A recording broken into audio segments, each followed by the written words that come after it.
We are counting down to the end of the 2023 legislative session, and one proposal awaiting Governor Inslee's signature right now would limit access to certain rape kits. Now that might seem counterintuitive. KapKV's Emily Goodell spoke to the bill's sponsor about why she says this ban is necessary.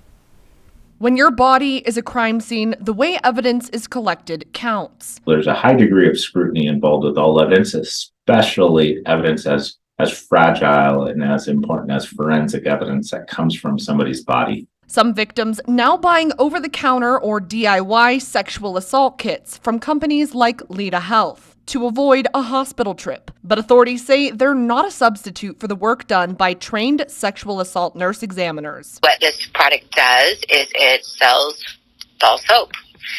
It sells something that's free in the state of Washington. We don't charge survivors and victims when they're raped.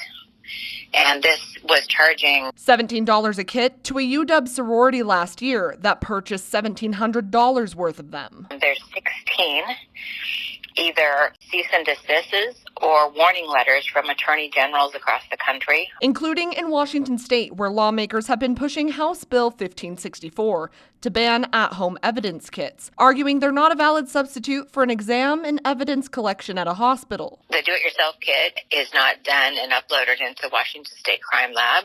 It's not eligible to be uploaded into CODIS, the national database that we use to connect criminals. It just doesn't make sense because it doesn't provide for the medical care that that person's going to need. And it doesn't provide evidence that would hold up in court, like the actual sexual assault kits used in Washington state. It has over 15 pieces in there, blood, urine, hair samples. I mean, it has everything. The bill to ban at-home evidence kits now on the governor's desk. It was a really hard bill because it was messaged that we were hurting survivors and not giving them a tool.